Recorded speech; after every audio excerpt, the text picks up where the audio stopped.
Hi, I'm JB. This is Casey, and that's Nick. We're here to tell you about the main component of First Power-Up, the scale. The scale is located in the center of the field. It has two plates, one on each end of its arm. Each plate is 4 feet wide by 3 feet long. These plates have lights to indicate alliance color, which can change from match to match. That's right, at the beginning of each match, these plates are randomized. Don't worry though, FMS provides information so your robot can determine which side of the scale is yours.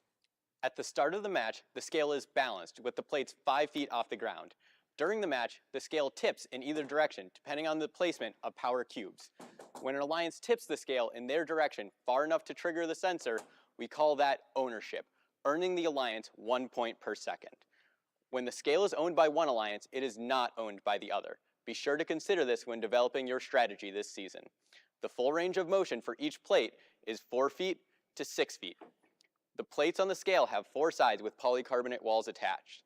The wall along the back of the plate is 15 inches tall, and the walls along the other 3 sides are 3.5 inches tall. Running under each of the plates from the field border to the base of the scale are wire protectors. They create a bump that is just 0.7 inches high, so teams will need to work around them. They carry the Ethernet and power cables to the scale and switch. Right then, okay. In addition to alliance color and ownership, the plate lights indicate when a power-up is played. When Alliance plays the Force power-up, both sides of the scale show ownership. If the lights are chasing, that means the Boost power-up is being played. Be sure to see the video about power-ups after this. Heads up, JB. Whoa, that can't be right. Check the rules. Oh, right. You can't launch cubes from every part of the field. Sorry, JB. Teams, make sure you check the rules on that one. Safety is always our top priority. Please pay attention to the scale during field reset. It's big and it's heavy. Purple lights indicate that the field is not safe for Team Center at the end of the match. The lights are solid green when it is safe for teams. The scale is surrounded on both sides by platforms that are 104 inches wide by 41 inches deep by 3.5 inches tall. The ramps leading up to the platforms are 12 3/4 inches long and form a 15-degree angle. The bar is 80.5 inches off the platform, is 8 1/4 inches out from the wall of the scale, and is 1.66 inches in outer diameter. The bar is supported by 2-inch box tubing. Whoa, there isn't much space there. Teams are going to need to be creative. Robots whose bumpers are higher than the gold blocks on the edge of the scale at the end of the match have climbed. Check the rules for details on where robots are protected. Robots that park on the platform will score points too. Good luck.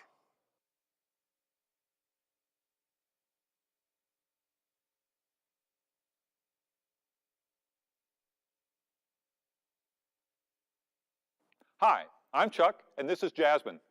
We're here to tell you about the other two components on the field in First Power-Up, the switches. There are 2 switches, one located on each end of the field.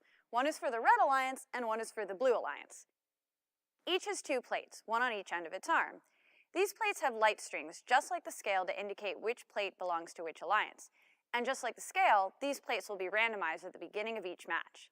FMS provides information about which side of the switch is yours, but teams need to program their robots to take advantage of this data. I love this game already. At the beginning of the match, both switches are balanced. During the match, the switches can tip in either direction, depending on the placement of power cubes. The Alliance owns the switch when the switch is tipped their direction far enough to trigger the sensor, earning the Alliance 1 point per second. Unlike the scale, switches only score points for the associated alliance. So the red switch only earns points for the Red Alliance. Even if the red switch is tipped toward the Blue Alliance, the Blue Alliance does not score any points. Hey Chuck, check this out. I broke it. Arena fault. That's interesting. Wait a second. This does make sense. It's just basic physics. I think it was Archimedes who said, "Give me a lever and a place to stand and I'll move the world." This definitely has to do with moments. What do you mean a moment? Just give me a moment to explain. It's the turning effect generated when a force is applied to a lever to rotate it about a fulcrum. It depends on the size of the force and the distance from the fulcrum. Now, how about this? What if I move this way, this way? I think we should just keep going. The lights on the plates act just as they do on the scale, indicating alliance color, ownership, and power-ups. I love this game. Chuck, look at this. Oh, wait, what did you just say? What's a power-up? You have to watch the power-up video for that, Jasmine. Oh, right. Back to the Switch. It's surrounded by a fence. The fence is sturdy and will help protect the Switch from robots smashing into it. It's slightly taller than the end of the Switch when the Switch is tipped to its highest height. So robots placing power cubes on the plates of the Switch will have to clear the fence. The fence is 18 3/4 inches tall all the way around. That's everything you need to know about the Switch. If you want to learn more about the rest of the game, I would switch to watching a different video. On a scale of 1 to 10, Jasmine, that joke is a 0. Good luck!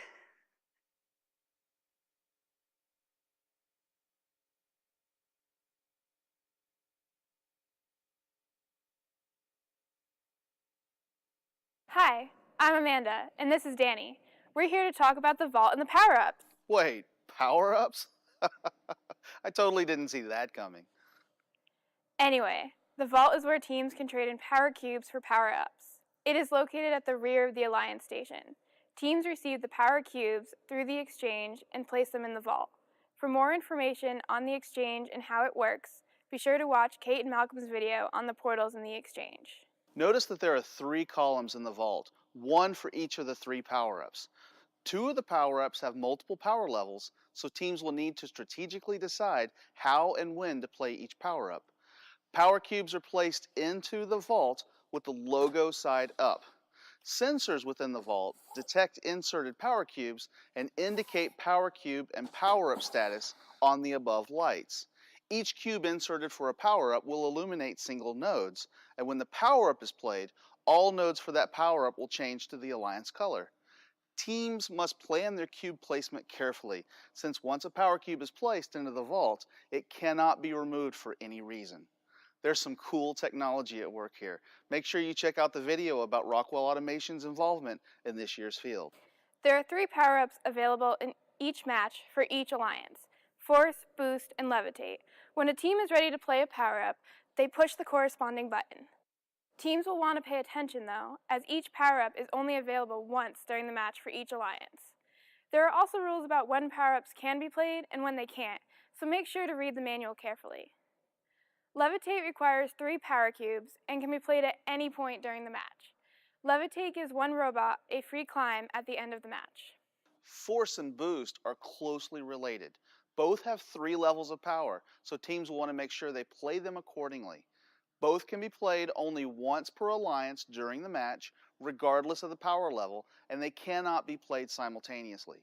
Teams will need to read the manual carefully to know when Force and Boost can't be played.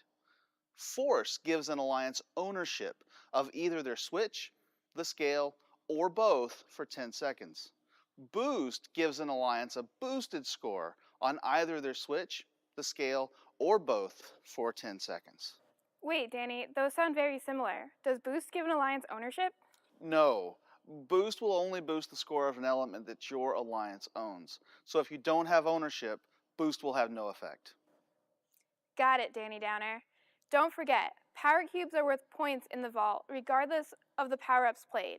This even includes columns with used power-ups. The strategies around the power-ups are my favorite part of the game this year. Agreed. I can't wait to see the team's strategies. Have fun. And good luck.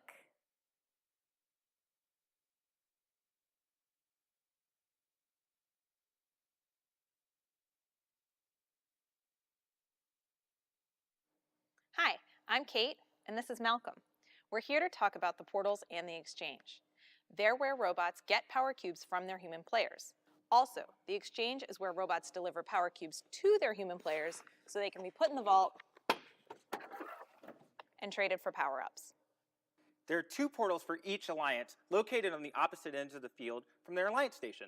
The portals are not linked. The portal opening is 20 inches above the floor and 14 inches by 14 inches.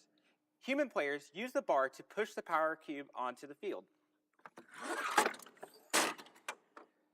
There are 14 power cubes, minus any the teams have opted to preload in their robot, staged by the alliance between their 2 portals. Each alliance station has one exchange station. As mentioned earlier, robots use the exchange station to deliver power cubes to their human player so they can put them in the vault, trading them for power-ups. For details on that, see the Vault and Power-Ups video. Robots feed the power cubes through the lower opening, 21 by 16 and 1/4 inches, and onto a 1 5/8 inch tall roller assembly. Human players draw the power cube within reach by turning the rollers with their feet.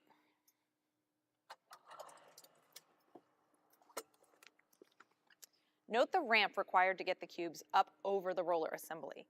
While cubes will generally travel over these smoothly, they may behave differently from when on the carpet. The upper opening allows for human players to feed power cubes to robots. Its bottom edge is 20 inches above the floor, and the opening is 14 by 14 inches.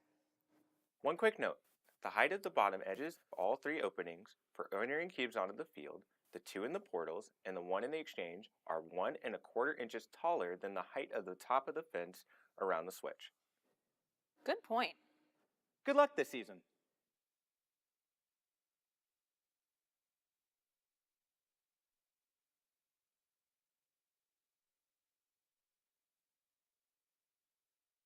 Hey guys, I'm Alex, and this is Jamie. We're here to talk about the Alliance Station and First Power Up. The Alliance Station is 22 feet wide by 10 feet deep. It's sandwiched between the opposite Alliance's portals. In the back of the Alliance Station is the vault. The exchange is in between Driver Station 1 and 2. Check out Kate and Malcolm's video on the exchange and the portals for more information. Thanks, JB, but this is the wrong video for that. It's never the wrong time for that noise. Back to the Alliance Station. Each station has a shelf for an operator console. Note the strip of 2-inch wide hook and loop tape, loop side up. Each station has an Ethernet cable, which connects the operator console's computer to the field management system. The e-stop button on the shelf lets you disable your robot if necessary. There's an AC outlet for your operator console with a 2-amp fuse. If you find yourself in the middle player station, watch out for the equipment under the shelf. Notice the stack lights above each player station. They relay important information to the field crew for quick diagnostics. The bottom amber light indicates that your robot has been e-stopped. The top 2 lights match your Alliance color. If they're off, it means it's before the match and the robot is linked, but disabled because the match hasn't started yet. If the lights are flashing slowly before the match, once per second, it means that your robot has not yet linked to your driver station. If your robot loses connectivity with the driver station during the match, the lights will begin to flash again until connectivity is reestablished. If they're on, the robot is connected and enabled, but you only see this state during a match. Hey Jamie, check this out. This looks cool. Alex, that's in Danny and Amanda's video about the vault and power-ups. Not this one. This one is about the Alliance Station. Oh man, they're so lucky. Anyway, each player station has a team sign that displays their team number throughout the match.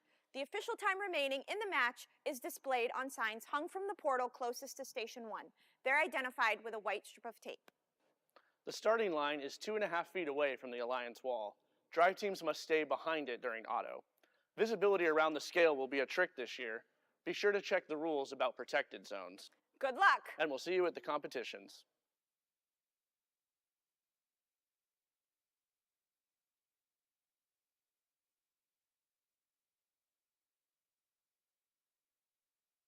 We asked our friend Jay Flores, Global STEM Ambassador at Rockwell Automation, to once again join us to talk about the electronic components on the field that keep track of what's happening with the switches and scales and over in the vault. Let's start with the area every team will become familiar with. Jay, what can you tell us about the equipment in the Alliance stations? Thanks, Derek. Each Alliance station includes a Station Control Cabinet, or SCC, in Player Station 2. It includes an armor block input-output module for controlling the LED pendant lights and tells the field when an e-stop is pushed. The SCC also has components to send power and data to the team number signs and acts as the Ethernet interface between the scoring table and each team's operator interface in the Alliance station. More details on the software side of the SCC and how it operates with the rest of the field management system can be found in the FMS white paper. What about those cubes in the vault? The vault uses laser measurement sensors to detect the number of cubes in each column and are accurate to a couple of centimeters. Lasers? What? No worries, Jasmine. The sensors are class 1 and safe for the human eye. Each sensor is mounted in the top part of the vault and connects to an armor block inside there too. The distance measurements from the sensors are then sent to the FMS software via Ethernet. That's it for the Alliance station. Let's go check out the switches and the scale. A small enclosure we call the auxiliary SCC sits in the base of the scale. It connects into the field via Ethernet. It has inputs and outputs that monitor the scale and both switches. You may have seen some of this equipment before. We use the auxiliary SCC for tracking the gears and spinning the rotors on the airship during first steamworks. And the sensors have been used to count balls in the towers during first stronghold, baskets in rebound rumble, and way back for breakaway in 2010. That's right, Jay. We're always finding new ways to use these Rockwell sensors. You said those laser measurement sensors are accurate to a couple centimeters, right? I wonder how we could use those again. I'm sure you'll think of something. In the meantime, if any teams out there are starting to think that distance measurement might be a good feature to have on their robot, check out the Rockwell proximity sensor on First Choice. There's a Rockwell limit switch available too that could be employed in all sorts of ways. Good luck this season, STEM Squad.